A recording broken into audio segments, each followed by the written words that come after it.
ಲಕ್ಷ್ಮೀ ಹೆಬ್ಬಾಳ್ಕರ್ ಬಗ್ಗೆ ಸಿಟಿ ರವಿ ಅಶ್ಲೀಲ ಪದಬಳಕೆ ಆರೋಪಕ್ಕೆ ಸಂಬಂಧಪಟ್ಟಂತೆ ಪರಿಷತ್ ಕಾರ್ಯದರ್ಶಿಗೆ ಎರಡನೇ ದೂರನ್ನ ಸಲ್ಲಿಸಿದ್ದಾರೆ ಸಚಿವೆ ಲಕ್ಷ್ಮೀ ಹೆಬ್ಬಾಳ್ಕರ್. ಘಟನೆಯನ್ನ ವಿವರಿಸಿ ಎರಡನೇ ಬಾರಿ ಲಕ್ಷ್ಮೀ ಹೆಬ್ಬಾಳ್ಕರ್ ದೂರನ್ನ ಸಲ್ಲಿಸಿದ್ದಾರೆ. ರಾಷ್ಟ್ರಪತಿಗಳ ಸಮಯಾವಕಾಶವನ್ನು ಕೂಡ ಸಚಿವೆ ಕೇಳಿದ್ದಾರೆ. ಜೊತೆಗೆ ಪ್ರಧಾನಿ ಮೋದಿ ಭೇಟಿಗೂ ಲಕ್ಷ್ಮೀ ಹೆಬ್ಬಾಳ್ಕರ್ ನಿರ್ಧರಿಸಿದ್ದಾರೆ.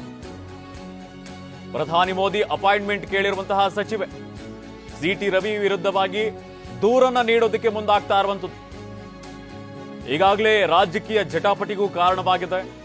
ಸಿಟಿ ರವಿ ವಿರುದ್ಧವಾಗಿ ಲಕ್ಷ್ಮೀ ಹೆಬ್ಬಾಳ್ಕರ್ ದೂರನ್ನ ನೀಡಿದ್ರು.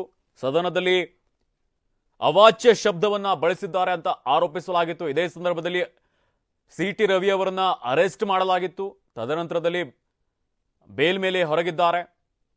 ಇನ್ನೊಂದು ಕಡೆಯಲ್ಲಿ ಈ ಒಂದು ವಿಚಾರ ರಾಜಕೀಯ ಜಟಾಪಟಿಗೂ ಕೂಡ ಕಾರಣವಾಗಿತ್ತು.